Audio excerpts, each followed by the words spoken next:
watching Notepad. I'm your host Ibrahim Sani. Today we shall follow up with the conversation of mobile technology as well as the digital society that the Minister of Communications actually attended a few days ago. Joining me is the Asia Pacific boss of GSMA, the organizer of that particular conference, Julian Gorman. Julian, thanks again for joining us this evening. We want to touch on the broad aspect of what was discussed a few days ago when the Minister was there.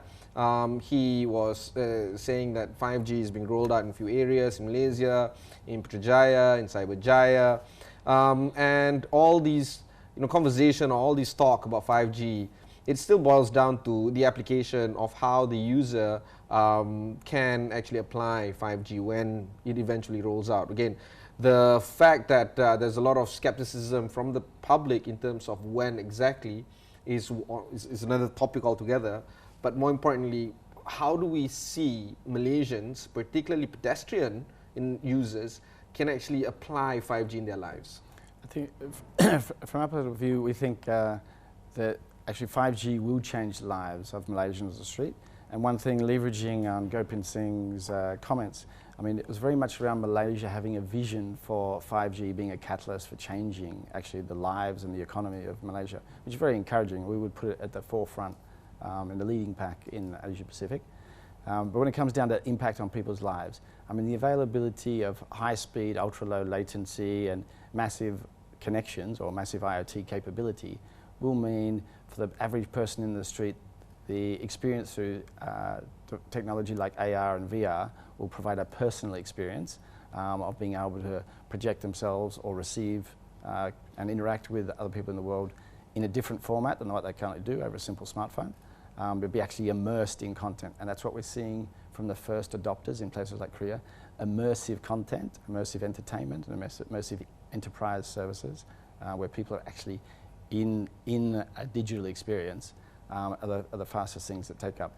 But IoT also was going to change people's lives. I mean, Tony Fernandez, a couple of days ago, was talking about his planes have 24,000 sensors on them, and that is the sort of environment which will then expand around the whole manufacturing industry and enterprise industry. The use of sensors, thousands of sensors in a small environment, will produce a massive amount of data, which will change productivity and efficiency of businesses, which will all have flow-on effects of cheaper products or better manufacturing, which will trickle down to people in the street. Now we're going to talk about a little bit about the GSMA report on digital societies in a bit, but I still want to talk about the application of 5G. Just before we started this interview, you asked me a very interesting question. Did we, 10 years ago, did we foresee how people would react towards 4G? And of course, we wouldn't see this happening, right? I mean, today we just embrace 4G as it is, and we demanded that kind of level of service as per required. And it's like if a YouTube buffers, it's a mild irritation rather than, wow, this is such a fantastic device that we have right now, fantastic communication.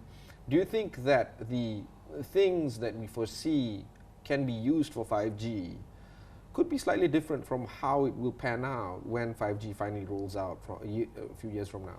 Oh, I definitely think so. I mean, if you think about it, 4G is really the first time that the performance of the connectivity has been comparable with a good home broadband fiber type connection.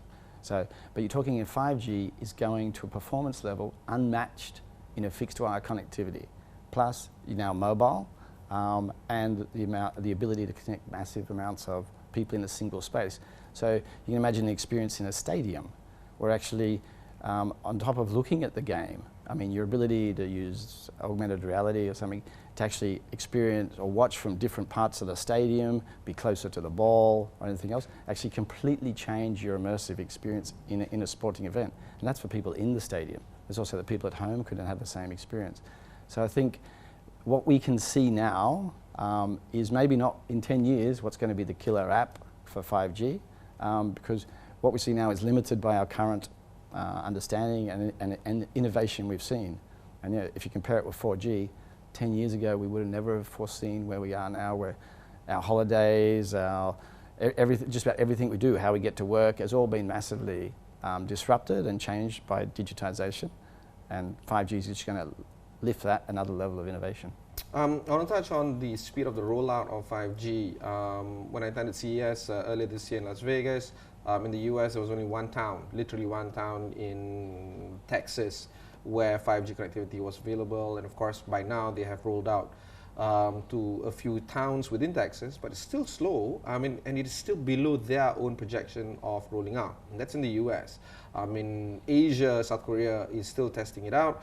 Japan is close by, but it's still slow based on their own projection. They were talking about, you know, by 2020, everything's going to be rolled out tip-top perfect. It's not going to look like that. In Malaysia, you know, I would call it a moving goalpost.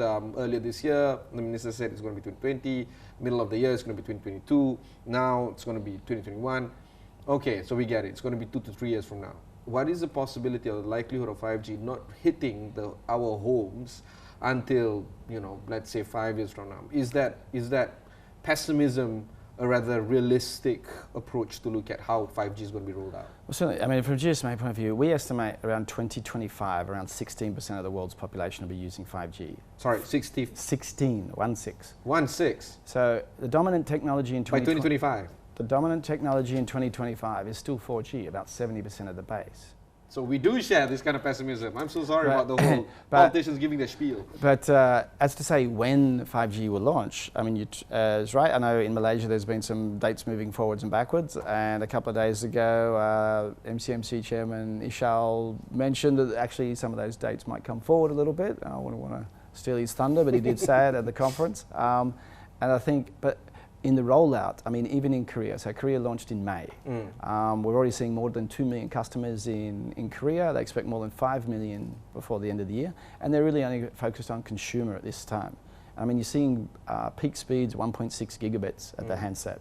And immersive entertainment is the number one sort of app at the moment. But you're seeing people consume 2 to 3 times the amount of data. So KT made a presentation the other day. 2 to 3 times the amount of data using 5G over their 4G time. So the appetite for data, the appetite for usage is definitely there, certainly consumers, and we are seeing strong demand in enterprise. Now the ultimate rollout will be a bit dependent on obviously the availability of spectrum, which is one of the issues driving in Malaysia and some other countries around the place. But there's also some other factors. Obviously you roll it out where the use cases are most in demand and will be rolled out over a period of time.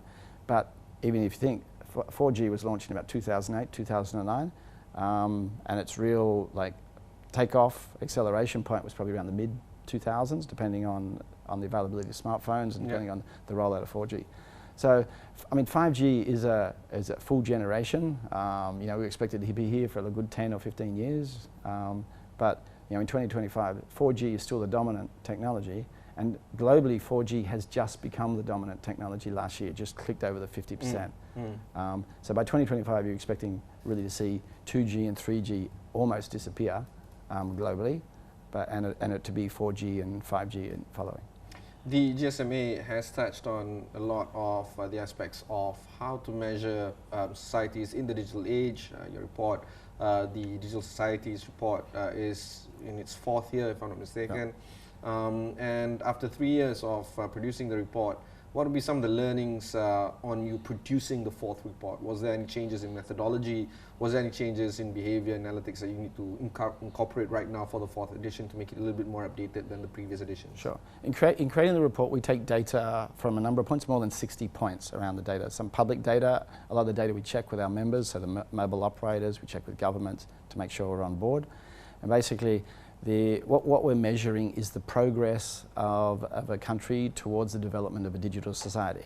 So the digital society is really around where governments, businesses and citizens are interacting over digital technology, getting productivity and efficiency gains in manufacturing, and the social improvement and impact from those digital technologies. So that's what we define as a digital society. And so we're measuring a whole bunch of parameters like the availability of government services over digital, the use of government services over digital, the availability of connectivity, things like that. So for Malaysia, we see good steady progress. Connectivity is still one of the areas where Malaysia, you know, maybe is slower than some of its regional peers. But it is making some great steps forward, and certainly we would take a lot of encouragement from Gopin Singh's comments about the collaboration that's going on in Malaysia and the government leading and understanding the need for the industry, citizens and the government to come together to create the right ecosystem for 5G to move forward. Right, we'll take a short break with Julian talking about 5G and the report from GSMA. Don't go anywhere. We'll speak more after this.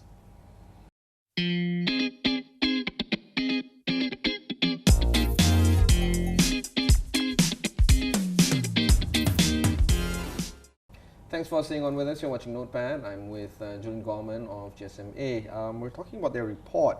You gave some analytics a little bit about all the findings of Malaysia. How do you benchmark us against our peers immediately within Southeast Asia and maybe with some of the more advanced nations like South Korea and Japan? So, I mean, if you compare it against countries like South Korea as an example, key factors or key foundations for a digital society are connectivity and digital identity, the ability to identify yourself online and certainty, and the ability for businesses to identify you. So when you compare to a place like South Korea, connectivity and the availability of high-speed, reliable connectivity is more advanced in a place like Korea. I mean, we expect that. When it comes down to digital identity, also Korea is a bit more progressed in that space, and it's because we've been working focused on digital identity for probably more than 6 years now. Malaysia, once more than 10 years ago, was one of the pioneers and the leaders in NFC identity cards, and I think that's sort of fallen back behind the leaders now. But certainly with the MCMC now being focused on leading a digital identity revolution in Malaysia, we would think that this year we will see a bigger jump up in making sure those foundations are available. In the last year, across the digital citizenship, the way that government is interacting with the citizens and the numbers of citizens interacting with government, we see a big lift, and actually that's where one of the great improvements we've seen in Malaysia, jumping up in digital citizenship. So overall, we've seen steady progress, but there's still some work to do in identity and connectivity to create the foundations for a strong digital society. The way I see it, the trend has always been consistent. When you see infrastructure supporting commercial players trying to erect the kind of necessary requirements for technology, digital, whatever, they seem to be quite fast because it's always money for them, and therefore how best to profit from the availability of resources. The one that keeps on lagging behind has always been the regulators. And it's interesting that you touched on the NFC identity cards, because I was speaking to a regulator from the NRD, National Registry Department. He argues that about 10 years ago, they were pushing forward, and they being the regulators, they were pushing forward for the NFC IC, I don't know, no, actually 2 decades ago, and they were aggressive for it because they understood what was going on. It wasn't that hard to understand, therefore let's just get it done. Today, the complexity is multifold, and regulators need to understand not only the new technologies that are coming about, but also how does it apply to the commercial players out there before they can start to get their heads around on how to build a framework and regulate that particular framework. Is this going to be the Achilles heel of not just Malaysia, but countries around the region on making the rollout of digital technology a little bit faster than it can be? I think that there is a challenge in getting digital identity right, because across the spectrum of actually what do businesses need, what do the digital economy need. Obviously, when you're dealing with the government or something, you want to make absolutely sure that you're dealing with the citizen who is entitled to that service or entitled to that citizen's rights. So absolute identity is very important, and so the technical complexity on making sure that that person is the person you're dealing with over a digital connection is obviously a lot harder than in person. But a lot of the digital economy actually relies. Shouldn't it be easier? Well, Face I mean, ID. But then there's the availability of that fingerprint or the thing that's going to measure your face. So I mean, other countries have made steps down this place, like Aadhaar in India, where you can walk, where their national identity is basically connected to a thumbprint, and 90+%. 95+% of the population has registered their thumbprint. But even still, there is complexities, and there's a lot of cost in doing that, in making sure that thumbprint readers are available in every place where you would want to use that identity. But a lot of the digital economy actually doesn't need that much detail, because actually transactions online, setting up KYC for maybe not fintech services that are regulated, but maybe some other services where you're transacting online, e-commerce. Maybe they want to have a high certainty about who you are, but it's around managing transaction risk. And they can manage transaction risk in actually using some other data, which people like mobile operators or other service providers may have. Things like your location. If you are conducting a transaction online using your credit card and the bank thinks your credit card is in Singapore on a weekend away, but your transaction's originating in Malaysia, then actually getting some location data about where you are may help mitigate their risk factor on the transaction. So there's a big spectrum of actually data, and we held a digital identity workshop at the Digital Society's M360 a couple of days ago that was really about helping understand the scope of the information that's available, who has that information, and what's the challenges of exposing that information to the digital economy so it can move forward and accelerate. Let's understand the transactional risks that you mentioned a little bit better. Data theft has been going on for aeons, and the most recent data theft that has happened, at least in this country, is the Malindo Air, Lion Air data breach.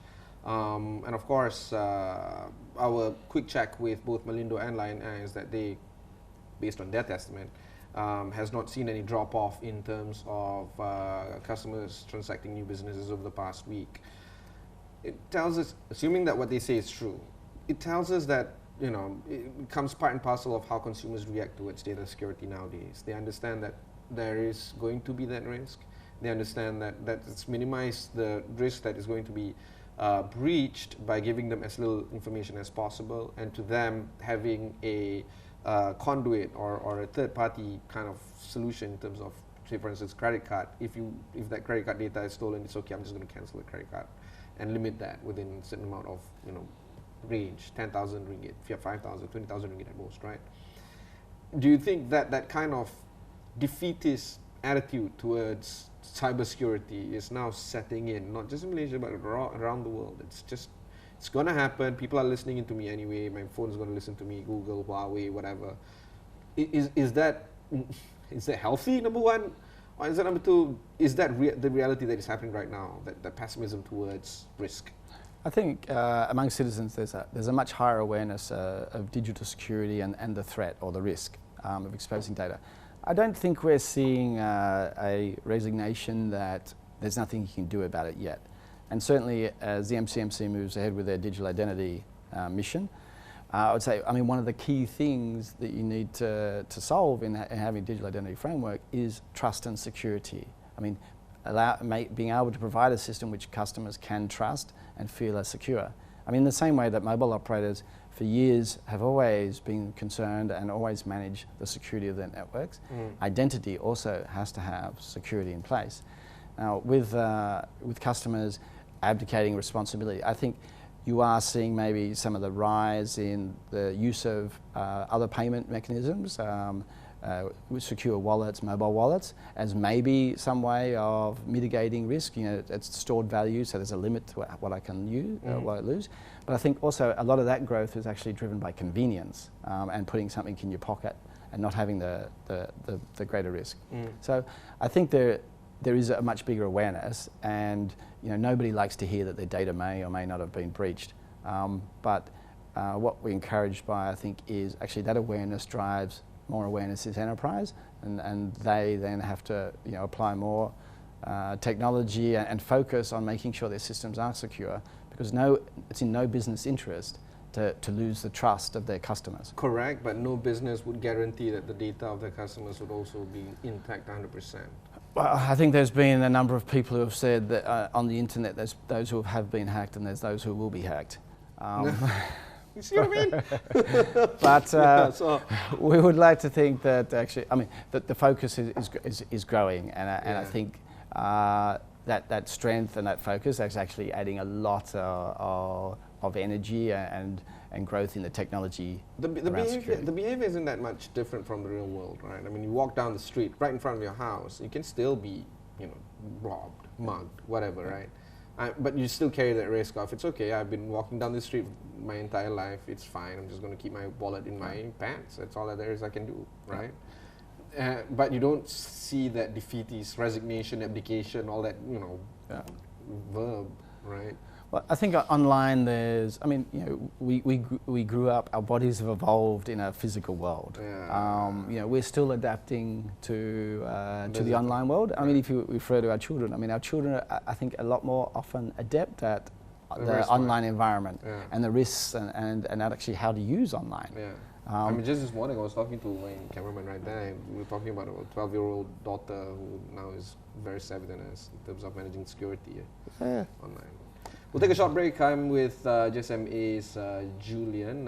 When we come back, we'll discuss a little bit better about the findings of their report. Don't go anywhere.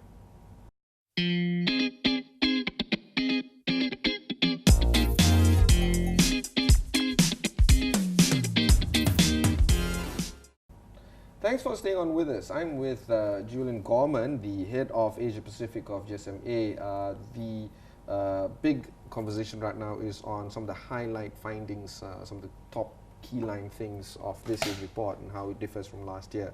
Could you share with us some of the findings coming out of this year's report? So, key thing we're seeing is, I mean, when it comes down to Malaysia, it's actually the growth in the use Not just in Malaysia, but also global. I mean, globally, the advances in, or the digitization of the world is moving ahead like a wave. I mean, it's almost impossible to stop, I think.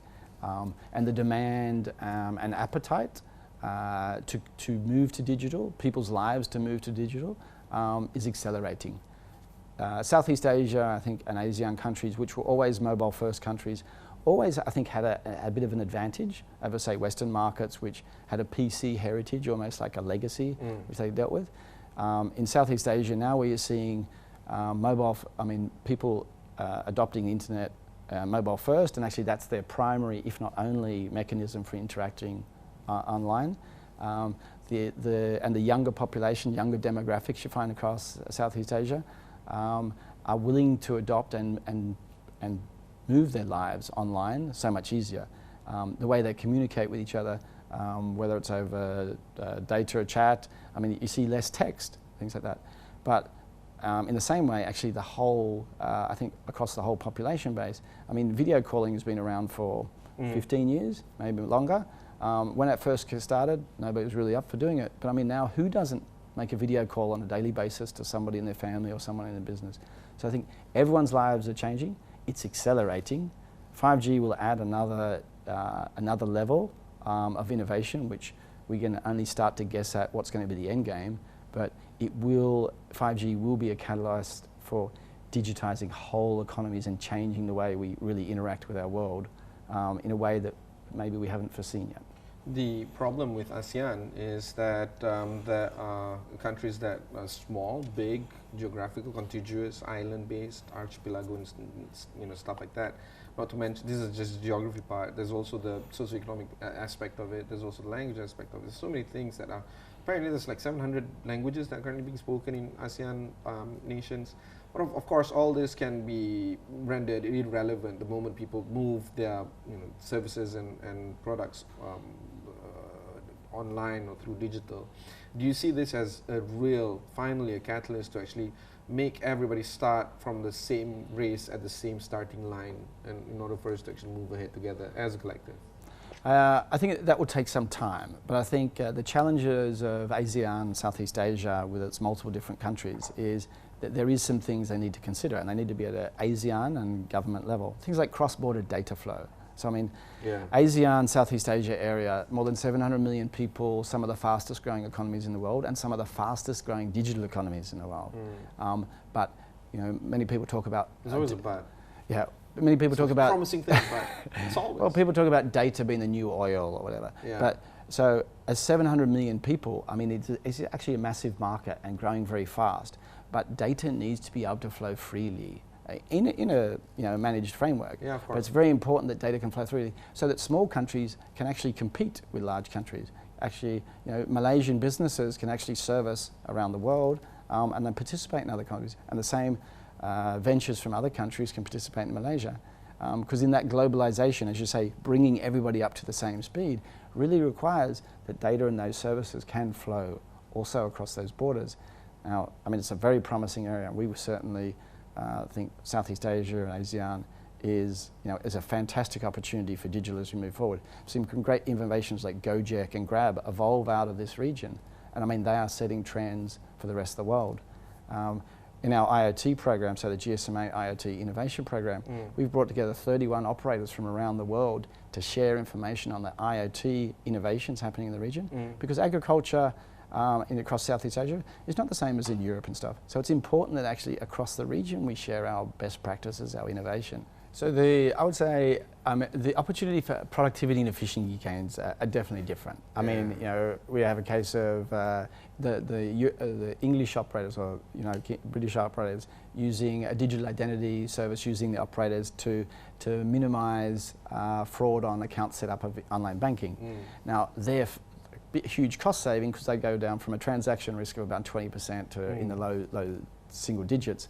Now, at any fraudulent transaction or suspected fraudulent transaction, it requires somebody to ring up the customer and spend a couple of minutes on the phone. So you're talking tens of pounds or something or more, the cost of the call. So anything you can save has a massive impact. Whereas obviously in Southeast Asia, cost of labour, that's different.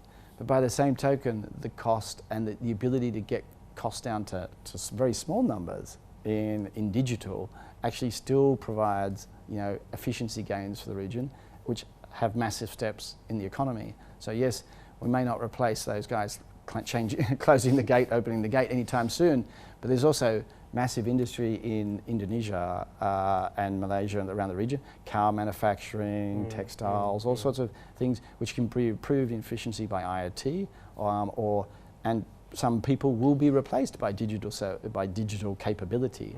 And it is incumbent on ourselves as an industry and as a nation to retrain those people, because there will be other opportunities that they can move into. Of course.